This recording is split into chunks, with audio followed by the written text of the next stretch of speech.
자, 여러분들 반갑습니다. 저는 사회복지조사론을 담당한 임효연입니다.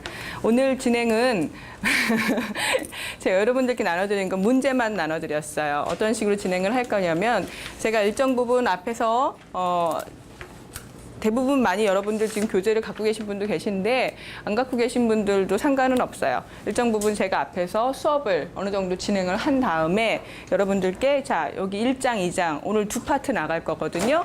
그 문제를 풀도록 할 거예요. 그 문제를 한번 풀어보시고 같이 풀이하며 하고 그런 식으로 진행을 할 거거든요.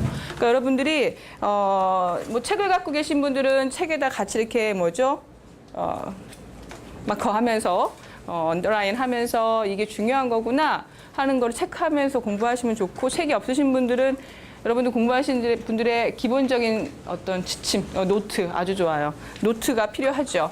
메모하면서 이게 중요하구나 이렇게 생각을 하면서 공부하시면 좋겠어요. 조사론 여러분들 다 들으셨겠지만은 한 학기 과목이에요. 근데 저한테 주어진 횟수는 2시간씩 5번.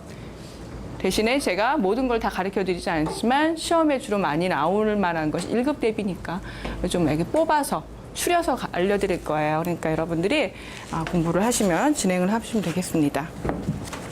이 마이크는 안 써도 되는 거죠?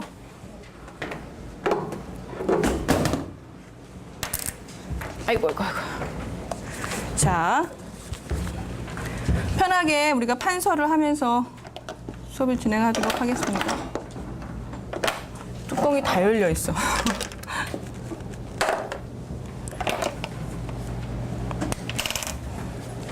자, 여러분들 생각을 한번 해보죠. 우리가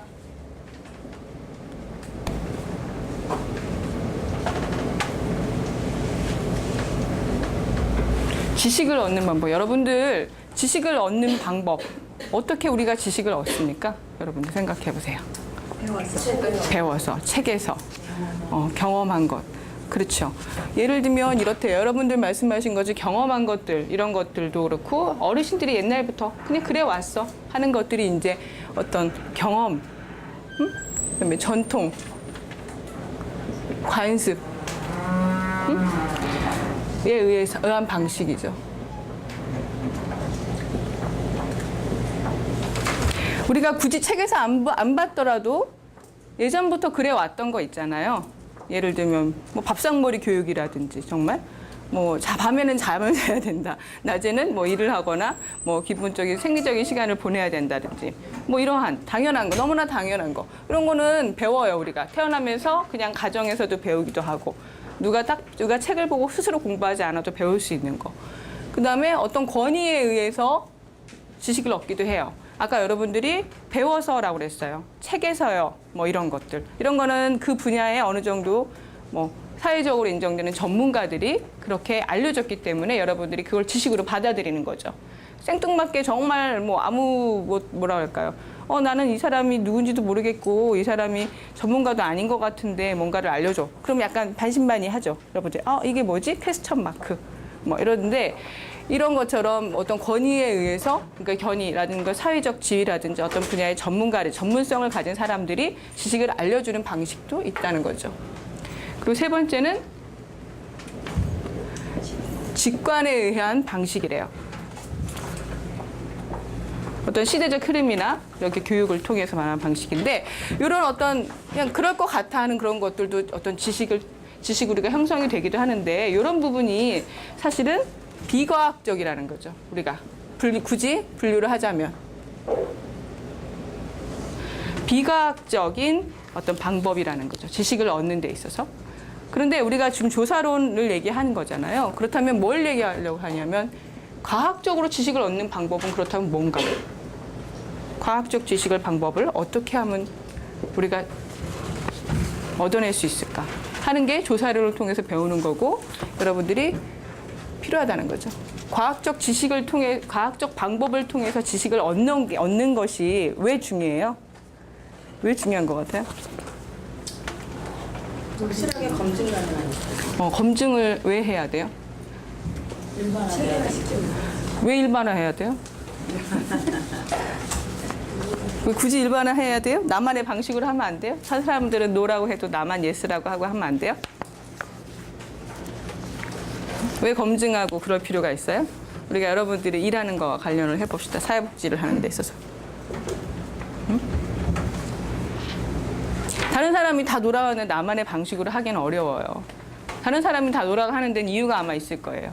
뭐냐? 그 방법이 검증되지 않았을 수 있고, 검증되지 않았다는 거는 어떤 사회복 실천을 하는 데 있어서 우리가 실천하는데 가장 큰 목표는 클라이언트의 어떤 삶의 질이라든지 행복권이라든지 이런 거를 추구하는 거잖아요.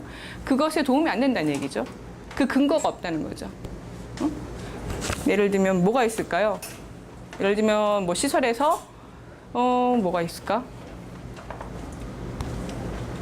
매일 아침에 일어나자마자 무조건 뭐 예를 들면 와인을 한 잔씩 마시게 해요. 어르신들한테 와인을 한 잔씩. 그게 좋대요.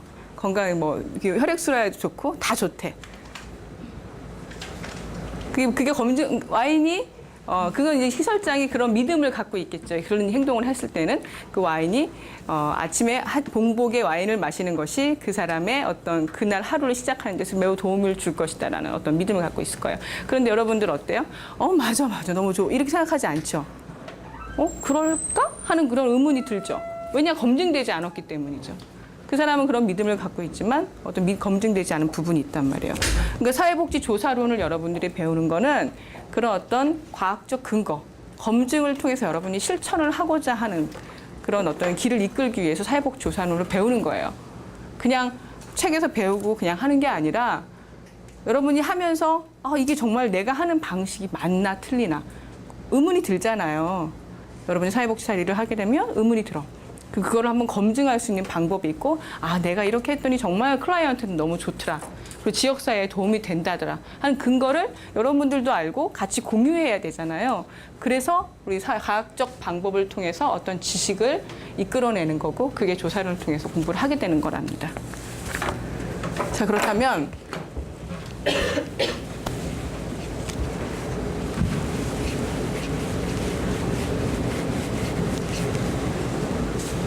자, 과학이라는 것의 목적이 뭐래요?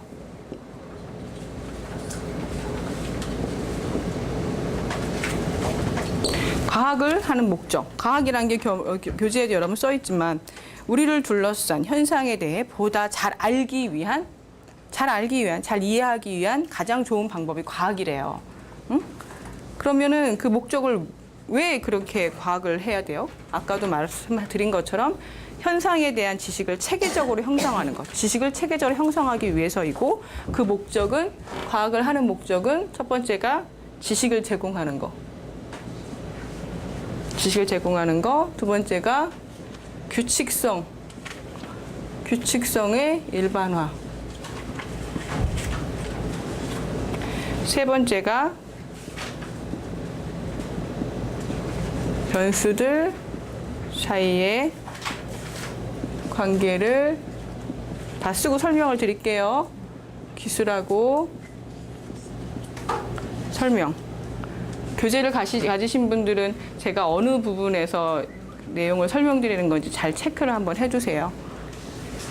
자, 이론을 바탕으로 현상을 예측하기 위해서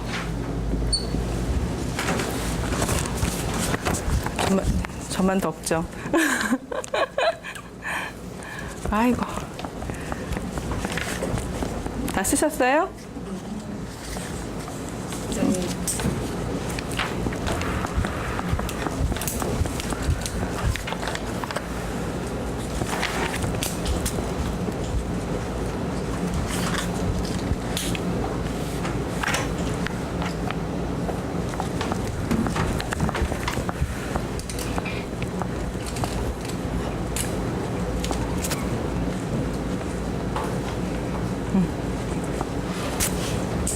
자, 현상에 대해서 현상을 체계적으로 설명하고 또 전달하기 위해서 과학을 한다고 했고, 그 첫 번째가 지식을 제공하는 거예요.